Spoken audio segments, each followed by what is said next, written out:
Alright guys, it's time to start making at least some progress on my Sentinel build, which is matrix themed. As you can see, for some accents I put over to mask red and other colors, yellow colors that I'm not really want to see on my MSI X-Power motherboard. And so this CPU that I'm going to use, which is 5930, and I also will be using Watercool Heatkiller 4, which is the latest CPU block on the market. Heatkiller was, or Watercool I would say, was nice enough to put my own logo on it. So I'll show you here. So you see, instead of usual Heatkiller logo, we're having a dark side. It's very nice for me to do so. I was asking EK for many years if they can make a kind of customized block for me just for fun of it, but they always refused. They only want to see their own logo on their products. So it never happened, but Watercool, they say okay, which I really thankful them to do so. So anyway, so we're going to install this stuff. I have a couple hours this Friday afternoon, so I'll do that. I'm also working on modding my memory. That will be separate video. This Corsair was nice enough to provide this as a sponsorship item, because I'm going after pretty dark scheme. Obviously silver heatsink doesn't really work well here, and I'm going to paint it black and also made the lighting mode, so it will glow green. But that will be separate things that I will talking some other day. But for today, I even have some dust on it. That's how long it was sitting in my closet. But today we're going to put a CPU on, install block, and that will allow me to put memory. It will be last part, and then when we have main components already available, we can put this into the case and start planning our tube routing, which will be most difficult part, because quite a few components here. Not going to water-cool memory for obvious reasons, but I have MOSFET water-cooled, CPU water-cooled, and SLI 980s.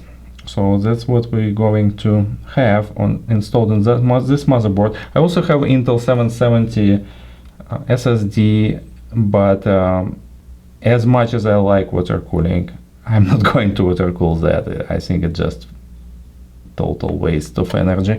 So that part will be stay with regular heatsink. I might modify heatsink somehow, but not a block. That's definitely not something I want to do. Alright, so let's start with installation. Obviously, first thing first, we need to put a CPU block, CPU itself in place. I got it almost at release, and now this was on the market for a while, so not as fresh as the days I was working on it. So I have some additional noise, which is the heating. Let me kick it off and we continue without extra buzzing. Well, unfortunately, the noise you're hearing is not a heating at all. It's my neighbors doing some renovation in the next unit here, and it's a compressor going on. Nothing I can do about it, and I'm not going to postpone my video either. So we'll just proceed with our installation. Alrighty. That's a socket I'm looking forward to use, not some small 1150s.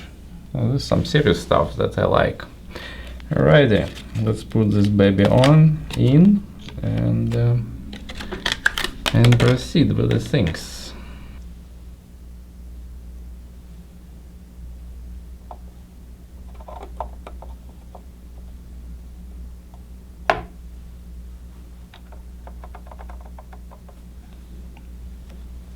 Okay.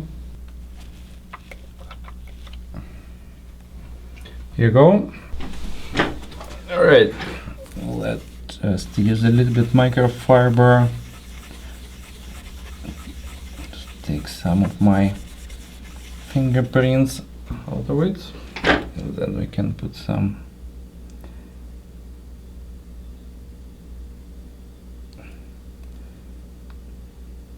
paste. Oh, that's good enough. Okay.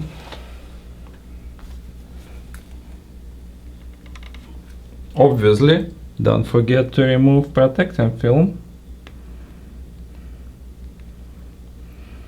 Yeah, come on. Doo-doo. Now it's nice and shiny copper. A little bit polishing with microfiber never hurts. And ready. Let's now follow GPU-like type of installation. Yep, it's okay. Alrighty, this works fine.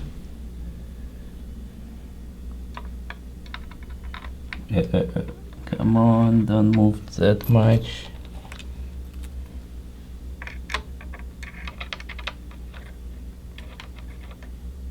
Definitely weird feeling. Let's see how it works. Actually, it's happened not too often, but sometimes you really screwed up with the amount of thermal paste, or just, you know, have an unfortunate bubble in the wrong place.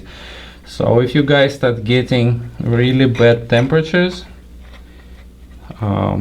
drastically different from what people posting on internet, you can't expect exactly the same as other people because every chip different, but if you have something like unusual 10 degrees different temps, then it's possible that, oh my god, your thermal installation wasn't that perfect, so remounting CPU block could be not a bad idea.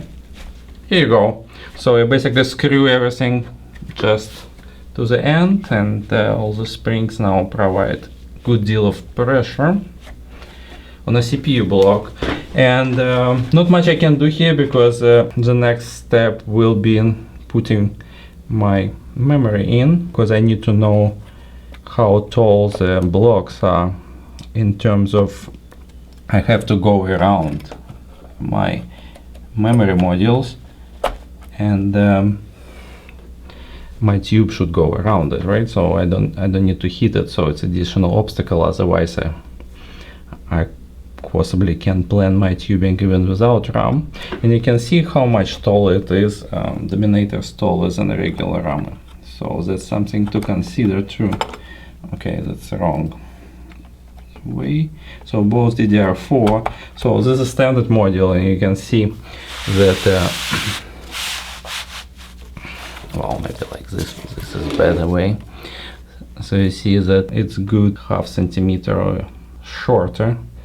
Even if I didn't have that heatsink and I put this, let's say, RAM water block, it still probably will be lower than this thing is. So it's pretty tall obstacle, so all tubes has to be go around it. Alright, that's good. At least with progress here, and now I can go back and continue my painting exercises for my dominators. Thank you for watching, and I'll see you soon with further updates.